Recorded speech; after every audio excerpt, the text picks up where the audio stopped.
Hello, beautiful soul tribe. Finally, if you're watching this right now, it's a miracle. I've been trying to make this video. Well, I have made this video, but my computer died a few months ago and I lost everything. The hard drive's still good, I'm sure, but the computer died. So I'm on my cell phone until we get a replacement for that, which please watch my Power of Pennies video because that's going to give you everything you need to know how to support this operation going forward. So we finally made it here. This video is going to be giving you an introduction on what we're going to be learning or remembering together. Japanese versus Chinese. So buckle up and here we go.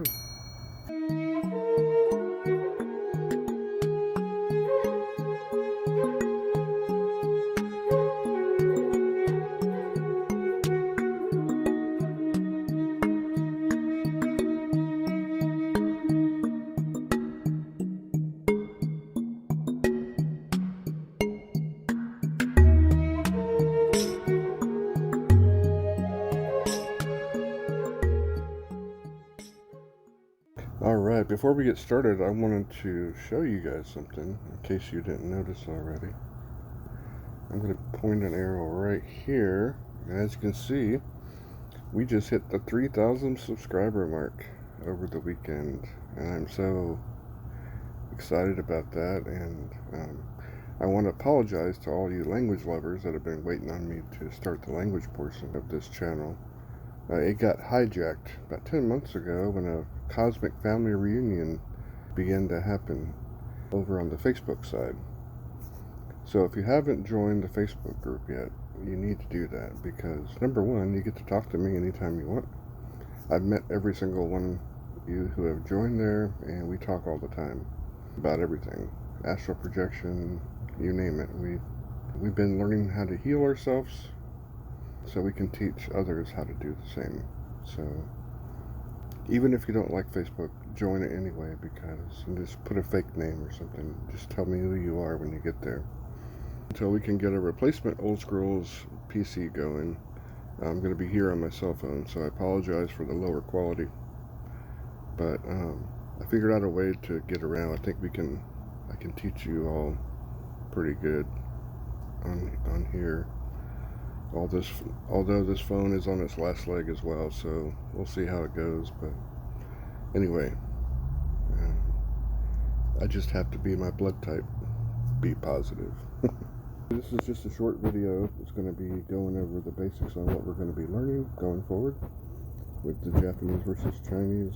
There will be other languages that I will be starting pretty soon.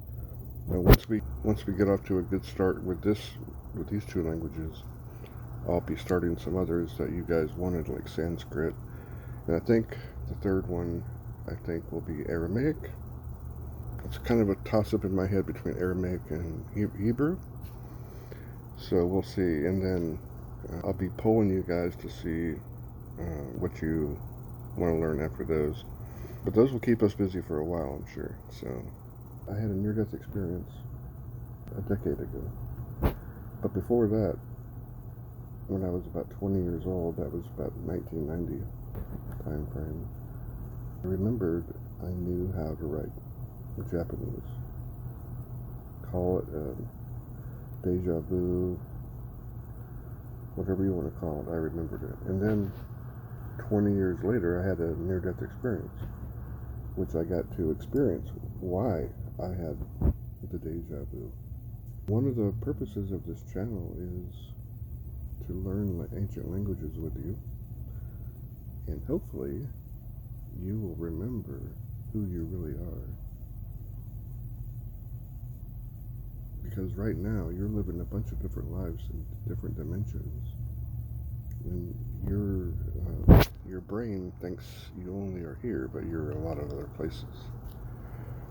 So as we learn these languages together, hopefully light bulbs will go off in your mind and you'll remember too, like I did. So with this specific course, we're going to be comparing Chinese to Japanese. We're going to be concentrating on Japanese first because Japanese has 3 forms of writing, whereas Chinese only has 1.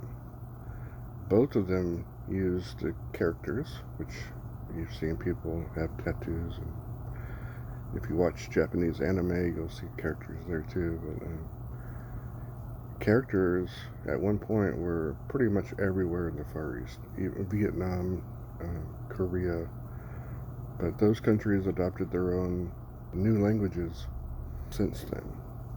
3 countries primarily that use Chinese characters, which is mainland China, Taiwan, and Japan. And of course, if you get down to Malaysia, let's see, Malaysia, the Philippines, you also have a bunch of people that speak Chinese there as well. So the 3 forms of writing in Japanese is hiragana, katakana, and kanji. Kanji are the characters that you see that you're going to be writing in no time at all. So first, we're going to be concentrating on hiragana and katakana. And the next thing I want to show you, if you go to my playlist right here, okay, and you scroll down, you're going to see something, Japanese versus Chinese. So get familiar with this folder because all these lessons are going to be going in here, and also a while back I put a video in here for you guys to watch. I don't know if you noticed it, but it's how Chinese characters evolved, and that's a very good video to watch to see a little bit of the history behind it. But the first known writing I can tell you was written on turtle shells. I think that video goes over that. But before we learn how to write, we need to set up a few things on our devices to be able to write and stuff like that. The first thing you're going to want to do is you're going to want to set up your languages, your language settings. You want to add Japanese and Chinese to your phone or your laptop or your PC. So to do that, there's many different ways, but if you're on Android, I'll show you how to do it on Android first, since that's all I have to go by today. My PC is in the drink. So I'm going to pull up just a regular notepad, and down here on the bottom middle, you see I have a little globe. You see that little globe icon right there. If I click on that, it shows me all the languages that I have set up here. And of course you're probably on English, but what you're going to want to do is go in here and go to language settings, and you can add a keyboard for Japanese, which I already have up here. So when you enter Japanese, you're going to get a screen like this. So what you're going to want to do is highlight the 12 keys. You can use the QWERTY. What that does, that's your regular keyboard. So if you have your phone in landscape mode, that's what you'll be using. And the way you, don't even worry about how to use these yet.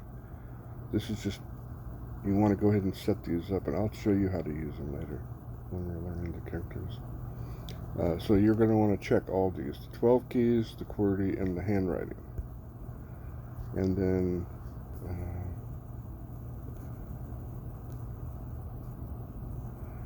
yeah, I think the rest is fine. And then you click done, and when you want to use it, you just, when you're in a document or when you're in a space where you want to type, you just go hold your thumb down on that globe icon, and you're going to choose Japanese. Of course, you're going to know, you won't know that's Japanese right now, but that's Nihongo. Nihongo is how Japanese say their language. I don't know how we got the word Japanese, had no idea, but they don't say Japanese. They don't even say Japan. Japan is Nippon or Nihon. So Japanese is pretty easy once you learn it, and you'll know this by heart real soon. But you'll find that in Japanese everything means something, which is pretty cool. Like Tokyo is East Capital, and things like that. So it's pretty cool. I hope you have fun learning this with me. It's going to be cool. If you're on Windows, what you want to do is on the bottom of your taskbar, you're going to want to right click on that, and then you can show the language bar from there. And once you have the language bar up, you can click on it and add a language. And to switch between the languages, once you add it, you just hit your, you hit your Alt and Space key.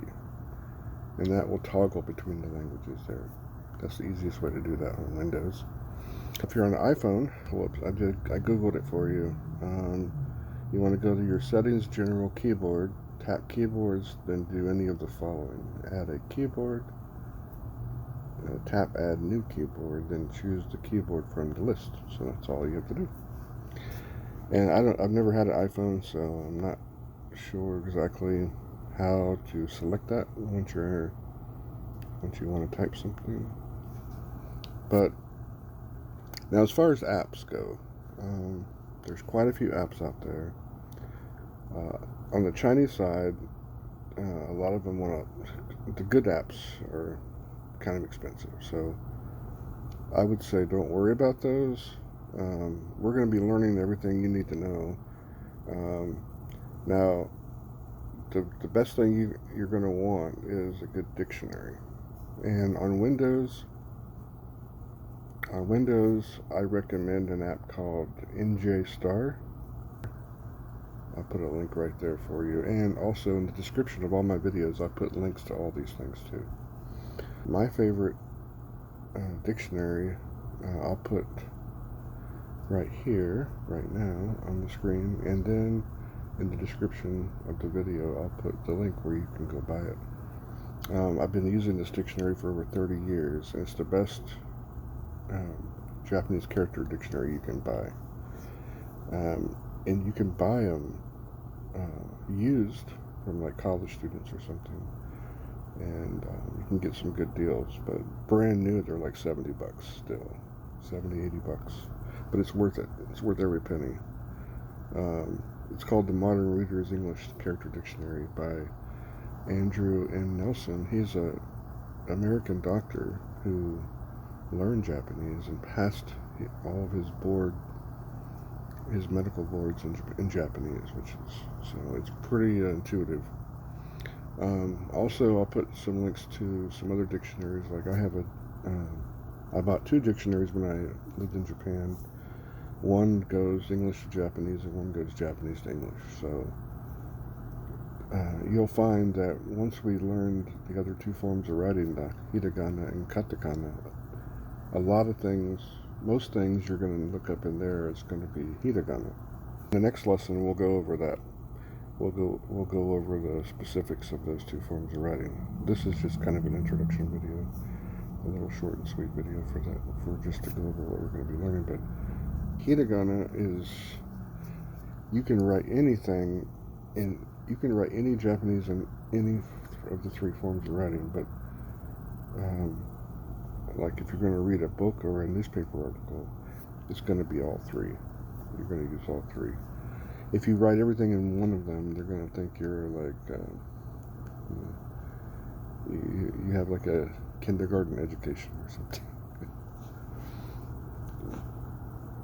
So the next lesson, the next volume 2, I'll be going over those 2 languages, and we're going to save the kanji, the characters, for last. And once we get on to that, we'll be comparing.